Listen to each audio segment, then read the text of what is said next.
Visa revenge? 10 countries making Americans pay to enter a must-watch.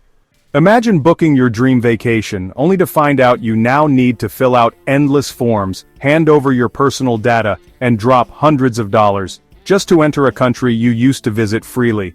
It's happening right now, and it's happening to Americans. Some call it reciprocity, others call it justice. But many are calling it something far more provocative: visa revenge.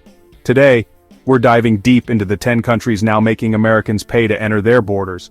Whether through new visa fees, strict applications, or outright barriers. This isn't just about paperwork, it's about power, pride, and payback.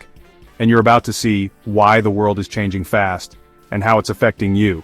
But before we jump in, make sure to subscribe and hit that bell icon so you don't miss our future videos uncovering the truth about travel, politics, and global culture. Let's get into it. These 10 countries once welcomed American tourists with open arms. Now, not so much.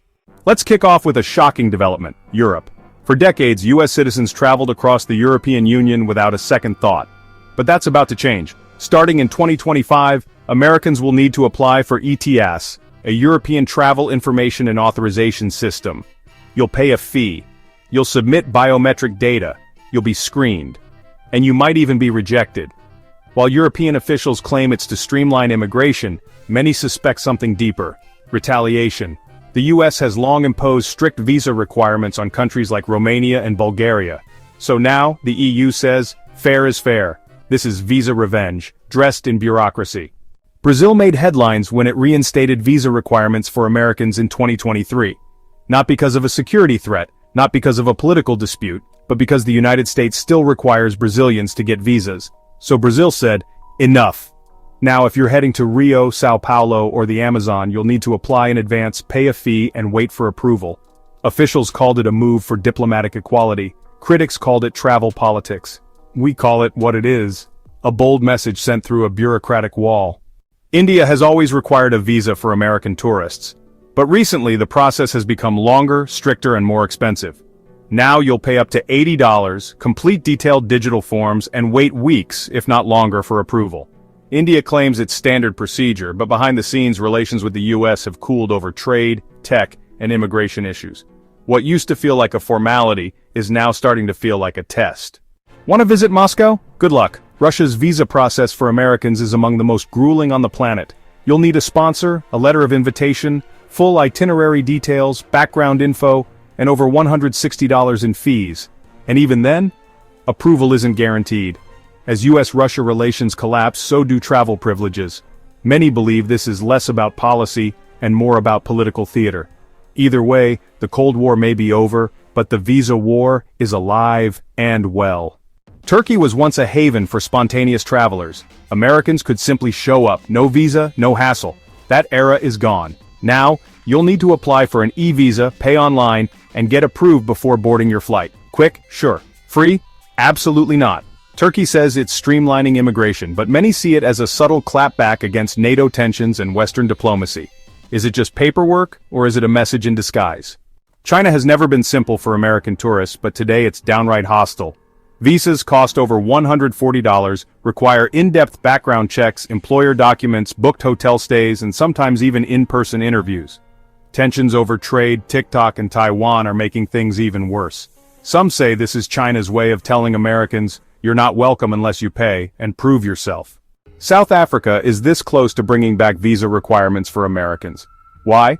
Because of ongoing complaints about the US treating South Africans unfairly when they apply for US visas. It's not official yet, but lawmakers have raised the issue multiple times and the tension is growing. This would be a huge blow to tourism in both directions, and a big symbolic shift on the global stage. Argentina suspended its notorious reciprocity fee for Americans, but rumors are swirling that it might return.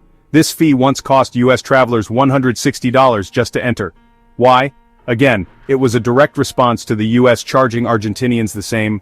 Travelers call it unfair, politicians call it equal treatment. If reinstated, it would signal a resurgence of pay-to-play diplomacy. Nigeria has made it very clear. They're tightening the rules for American tourists. Long forms, detailed background checks, and hefty visa fees have made it one of the most difficult countries to enter in West Africa. Some say it's a response to immigration disputes. Others point to rising anti-Western sentiment. Whatever the cause, the result is clear. Americans are no longer privileged guests. Bahrain may be small, but its message is loud. This Gulf country quietly rolled back visa on arrival options for Americans. Now tourists need to apply ahead of time, pay, and wait. Experts believe it's a response to broader Middle East frustrations with U.S. foreign policy. It might not make headlines, but it makes a powerful statement. Across these 10 countries, one thing is clear. The world is changing. The golden passport that once let Americans roam free is starting to lose its luster. Visa revenge isn't just a buzzword, it's a symptom of global power realigning. Nations are standing up for themselves. Some are settling scores. Others are simply saying, we expect the same respect you demand from us. So what do you think? Is this just fair treatment? Or is it retaliation? Have you ever been denied a visa, hit with a surprise fee, or felt like you were being punished just for your passport? Drop your experience in the comments below. We read every single one, and don't forget to share this video if you found it eye-opening. Thanks for watching. If you want more uncensored truth about global travel, shifting powers, and cultural clashes, make sure to hit that subscribe button. This world is changing. We'll help you understand how and why. Until then, travel smart, stay informed, and stay curious.